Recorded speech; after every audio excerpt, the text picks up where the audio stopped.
Merhaba, kanalıma hoş geldiniz. Bugün elimde biraz gizemli, biraz da dumanlı bir şey var. Yakından bakınca mağara mı dersiniz, taş ocağı mı? İlk bakışta taş ocağı zannedebilirsiniz ama değil. Dumanı tüterse şaşırmayın. Çünkü görevi o zaten. Doğadan toplandı, ellerle şekillendi. Biraz doğa, biraz sabır, biraz da hayal gücüyle bugüne ulaştı. Ama bu işin hikayesi burada bitmiyor. Biraz bilmece gibi oldu farkındayım ama olsun. Hadi sizler de hazırsanız bu sürprizin ne olduğunu görmek için videomuza bir an önce başlayalım. Bugün taş devri macerama bir yenisini daha ekliyorum arkadaşlar. Evet, taş devrine ışınlanıp hemen döndüm. Ama bu sefer fazla kalmaya niyetim yok. Zaten daha önce fazlasıyla kaldım. Hatırlayanlar eski videolara şöyle bir göz atsın. Linki de yukarıya bırakayım. Niye mi gittim? Daha önce icat ettiğim ateşi orada unutmuşum. Bu tasarımda ona ihtiyacım vardı. Ateşsiz olmaz çünkü bu işin başrol oyuncusu o. Sizce dönüşte eli boş döner miyim? Tabii ki hayır. Dönerken Antalya'nın meşhur Olimpos Dağı'ndan karakteristik taşlar getirdim. Deniz onları benim yerime yıllarca yontmuş, cilalamış sonra da saçmış etrafına. Topla topladığın kadarını. Çok da karakteristik özellikleri olanları topladım tabii ki de. Bakalım bunlar daha ne tasarımlara ilham olacaklar. Büyük hayallerimi küçük bir meyve kabına sığdıracak kadar yeterli miktarda harçla başladım işe. Görüyorsunuz az ama öz. Taban için daha önce döktüğüm kalıp şeklindeki sunumluğu kullandım. Kalp olmasının öyle derin bir anlamı yok. Yani anlamda yüklemeyin. Hazırda bu vardı. Değerlendirmek istedim. Siz dilerseniz harcı biraz daha fazla hazırlayıp kendi tabanınızı dökebilirsiniz.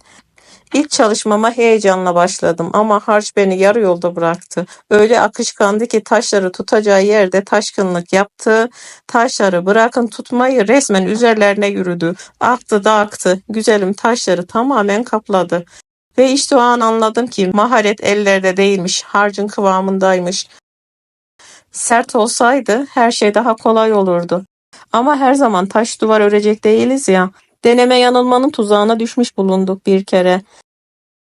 Eli yüzü kirlendi, güzelim taşlar harcın içinde kayboldu. Belli ki bu haliyle sadece beni değil sizi de uğraştıracaktı. Hevesiniz daha baştan kırılmasın diye dedim ki boş ver yık gitsin. Sert hamur sağlam iş. Yeniden hamuru sert kıvamda yoğurdum. Taşların elini yüzünü güzelce temizledim, yıkadım, parlattım. Karakteristik özellikleri yeniden ortaya çıktı. Harcı ise bu kez tam kıvamında sertçe yoğurdum. Bu haliyle çalışmak hem kolay hem de zevkliydi. Şekil kendini buldu. Taşlar da uslu uslu yerlerine kondu. Taşları özenle yerleştirdim. Hiçbiri itiraz etmedi. Bu noktada harcın kıvamı gerçekten çok önemli arkadaşlar. Yetecek kadar bir yükseklikte ördüm. Fazlaya kaçmayalım. Tabanın genişliği içine koyacağımız mumun etrafında yaklaşık 2 santim boşluk kalacak şekilde ayarlayabilirsiniz. Dairesel ve dengeli olmasına dikkat edin. Çok geniş olursa görüntü dağılır, bütünlük bozulur. Yüksekliğini de ona göre orantılayın. Ve şimdi geldik üstünü kapatmaya, çatı misali. Üzerine daha önce döktüğüm bir taş mumluk vardı. Gözüme o ilişti. Kaya gibi görüntüsüyle konsepte de çok uygundu zaten. Formu biraz yontulmuştu. Tam yontma taş devrine yakışır bir parça dedim. Biraz ağırdı ama taşları da yerinden oynatmadı. Yerleştirdim, hafifçe bastırdım, kıpırdamadı. Demek ki taş duvar sağlamlık testinden de geçmiş oldu böylece. Siz dilerseniz bu aşamada üzerine bir beton kase dökümü de yapabilirsiniz. Ben elimdeki malzemeleri burada bu şekilde değerlendirmek istedim. Bu aşamadan sonra en az bir gün bekletmemiz gerekiyor.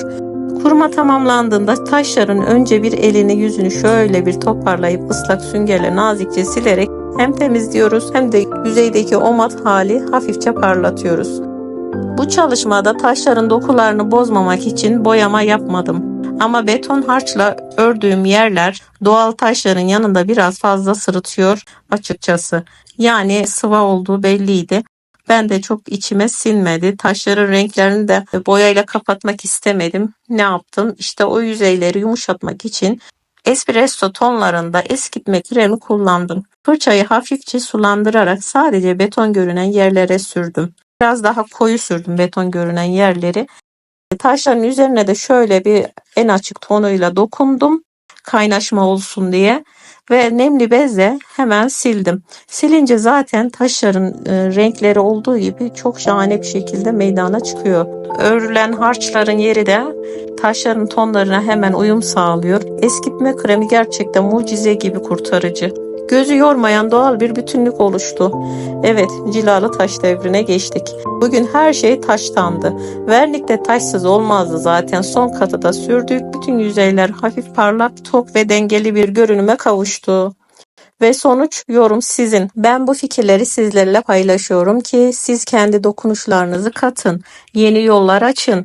Beğendiyseniz bir beğeni bırakmayı, fikirlerinizi ve yorumlarınızı da aşağıya yazmayı unutmayın. Kim bilir belki sizin bir fikriniz de bir sonraki tasarımı şekillendirebilir.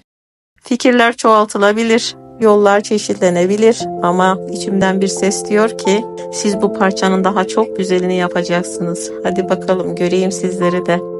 Evet ve sonuç yorum sizin arkadaşlar.